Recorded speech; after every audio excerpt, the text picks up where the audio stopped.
This is a day I've been looking forward to for 2.5 years.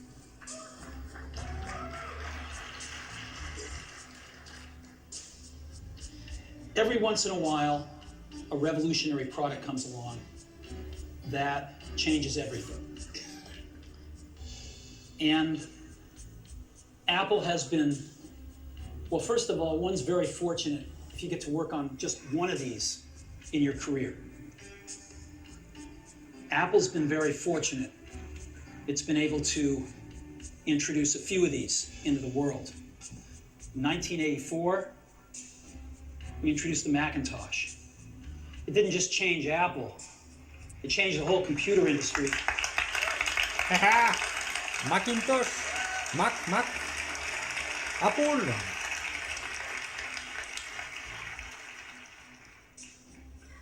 In 2001, we introduced the first iPod.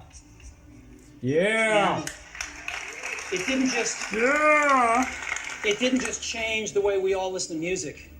It changed the entire music industry. Well, today, we're introducing 3 revolutionary products of this class. The first one is a widescreen iPod with touch controls. iPod.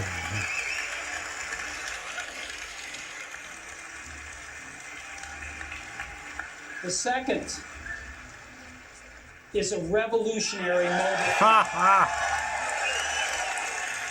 Ça va être l'iPhone 1. And the third is a breakthrough internet communications device. Eh oui, l'iPhone. So, 3 things. A widescreen iPod with touch controls, a revolutionary mobile phone, and a breakthrough internet communications device. Et après, il va le sortir. A phone and an internet communicator. Years of research and development, and of course, it's an interplay of hardware and software. Now, why do we need a revolutionary user interface? I mean, here's 4 smartphones, right? Motorola Q, the BlackBerry. Oye, c'est quoi cette saloperie? Cette saloperie! What's wrong with their user interfaces? Well, the problem with them C'est is de la merde. really sort of in the bottom 40 there. It's this stuff right here.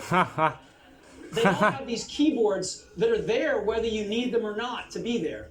Eh And they oui, all have these control buttons that are fixed in plastic and are the cochonnerie. same for every application. Well, every application wants a slightly different user interface, a slightly optimized set of buttons just for it. And what happens if you think of a great idea 6 months from now? You can't run around and add a button to these things, they're already shipped. So what do? It doesn't work because the buttons and the controls can't change. Ça marche pas parce que les boutons peuvent pas changer. Can't change down the road if you think of another great Bouton. idea you want to add to this product. Well, how do you solve this?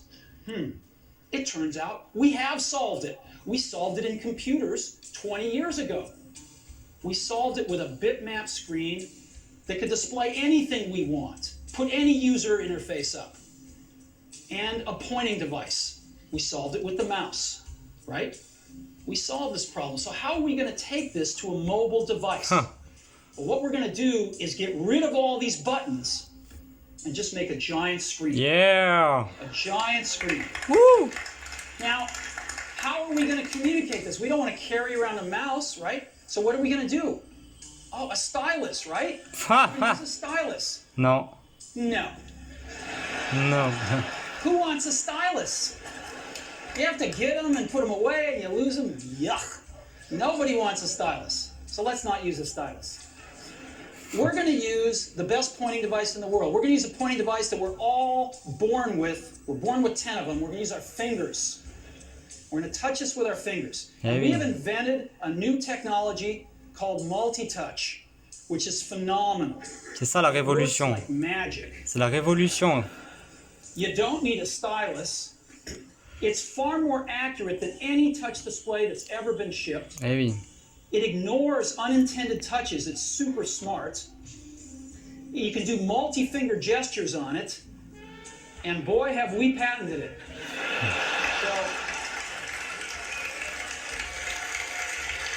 So,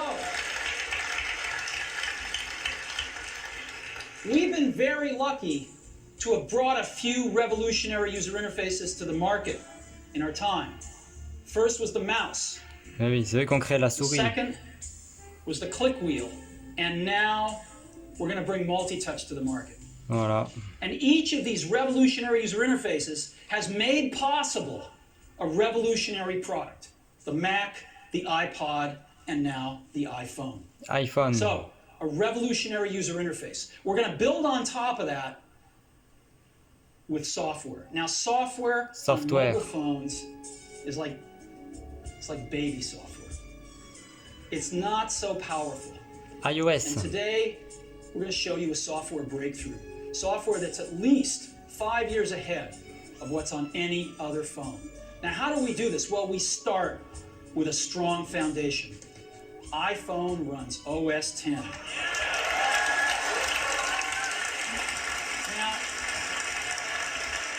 L'iPhone tourne sous OS 10. Why would we want to run such a sophisticated operating system on a mobile device? Well, because it's got everything we need. Eh oui. It's got multitasking. It's got the best networking. It already knows how to power manage. We've been doing this on mobile computers for years. It's got awesome security and to write apps. It's got everything from Cocoa and the graphics, and it's got core animation built in, and it's got the audio and video that OS X is famous for. It's got all the stuff we want, and it's built right in to iPhone. And that has let us create desktop-class applications and networking, right? Not the crippled stuff that you find on most phones. This is real desktop-class applications. Now, you know, one of the pioneers of our industry, Alan Kay, has had a lot of great quotes throughout the years. And I ran across one of them recently that explains how we look at this, explains why we go about doing things the way we do. Because I want to listen to some music, so I'm going to go into my iPod here. And let's see, in artists, I want to listen to, maybe Red Hot Chili Peppers. I love those guys. And so I'm listening to a song of theirs. And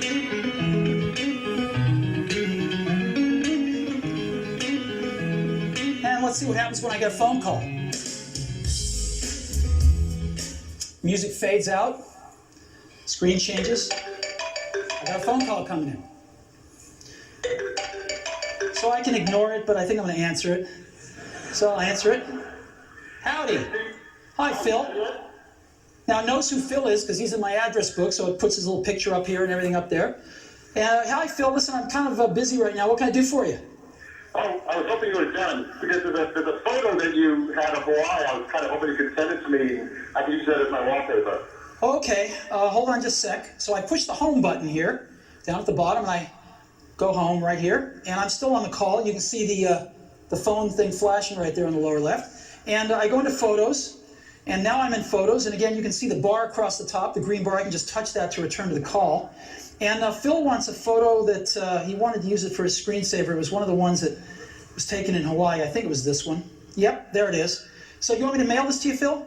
Oh, that'd be great. All right, so I just go down here and push this button. And rather than use it as wallpaper, I'm going to email it. And so watch what happens now. It shrinks it a little bit, and then a compose window will come up right behind it. There we go. And I will just tap in the to field and send this to Phil here. Phil Schiller, there we go. And the email's there. Yep, it's there. And I'm just going to send it. Hey, Phil, that should be on its way right now. Okay, thanks. Yep. Anything else? Yeah, I was kind of hoping if you're done soon that we could not only get some dinner, but maybe catch a movie tonight. Is there anything you want to see? Let me go check it out. I've got, I think I've got Fandango on my bookmarks here. And yes, I do. Let's go to Fandango. Figure out what movies are playing. There's nothing personal here. Yeah. Gotta go catch the movie. Don't want to read too much into it. Okay, here's Fandango. Let's just double tap, and here's the movies playing. Yep. How about we go see Night at the Museum? I haven't seen that yet. Oh, I haven't either. That'd be great. Great. All righty. Hey, take care, Phil. Now, what I'm going to do is, to go back to my call, I just touched the top here, and I'm back at my call, and I'm just going to go ahead and end the call. And what happens now? Back in my music. Et voilà.